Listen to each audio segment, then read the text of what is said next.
नारे हमद, तुम दुनिया में सितारों की मानिद चमकोगे क्योंकि तुम जिंदगी का कलाम पेश करते हो। आज हम मुकद्दस लूका की अंजील उसका 18वां बाब और उसकी आयात 10 और 11 पर ध्यान ज्ञान करेंगे। और आज हम दुआ में आजिज़ी इसके बारे में सुनेंगे।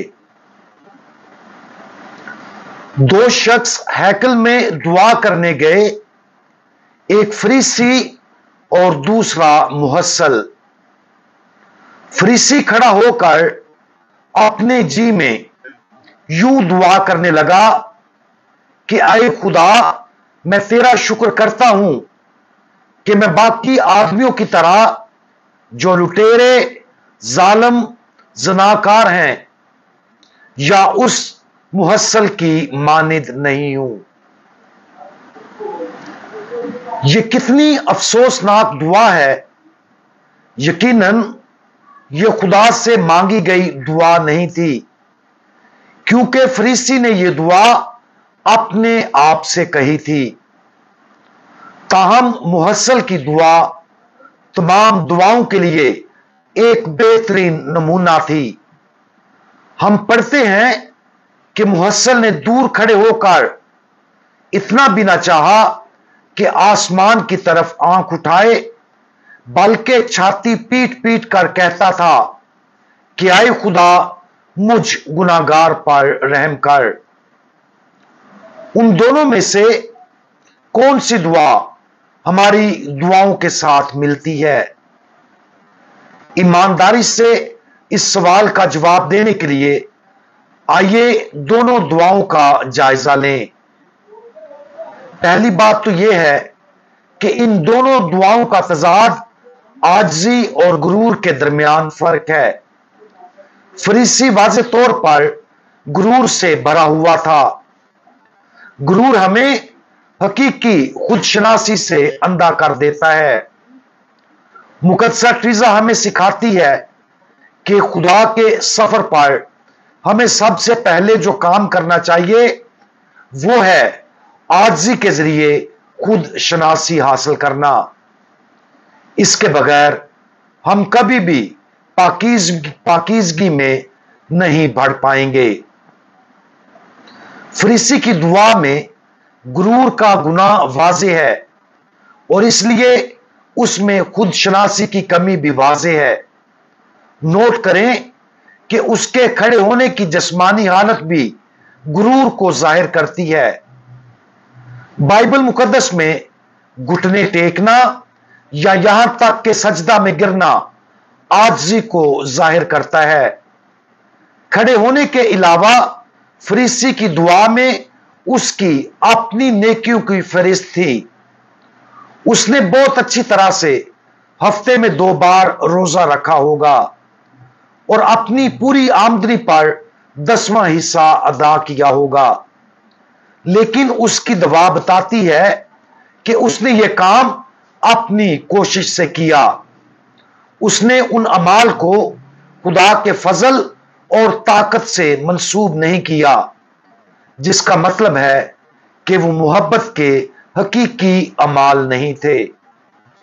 उसकी दुआ बताती है कि उसे कुछ अच्छा करने के लिए खुदा की जरूरत नहीं है।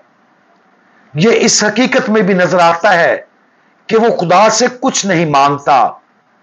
इसकी बजाय वो सिर्फ खुदा का शुक्र अदा करता है कि वो अपनी कोशिश से कितना अच्छा है।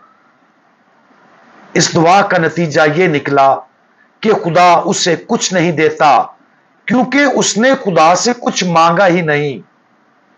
सच्ची दुआ का आगाज हमारी कमजोरी और हमारी जिंदगियों में खुदा की जरूरत के आजाना इतराफ के साथ होना चाहिए। मुहस्सल ने अपना सर जमीन पर झुकाकर उस आजिज़ी का इजहार किया, क्योंकि उसमें आसमान की तरफ देखने की भी हिम्मत नहीं थी। इससे पता चलता है कि वो खुद को खुदा के फजल के लायक नहीं समझता था। सच तो यह है कि वो खुद को उसके काबिल नहीं समझता था। खुदा का फजल रहमत है, ये इसलिए रहमत है कि खुदा हमें वो सब कुछ अता करता है जो हम हासिल करने के लायक नहीं है, और खुदा ये रहमत उन लोगों को अता करता है जो जानते हैं कि वो उसके लायक नहीं है। मुहस्सिल के कहे गए अल्फाज दुआ का बेहतरीन नमूना है, क्योंकि उसके अल्फाज उन सच्चाइयों की इक्कासी करते हैं। एक गुनाहगार के तौर पर वो रहम का मुस्तहिक नहीं है, लेकिन खुदा की रहमत के एक अमल के तौर पर वो खुदा के फजल के लिए भीख मांगता है। जब हम दुआ मांगते हैं तो हम कैसे दुआ मांगते हैं, हमारे दिल का क्या इरादा होता और हम किसके लिए दुआ मांगते हैं। जिस जिस्मानी हालत में हम दुआ मांगते हैं उस पर गौर करते हुए शुरू करें।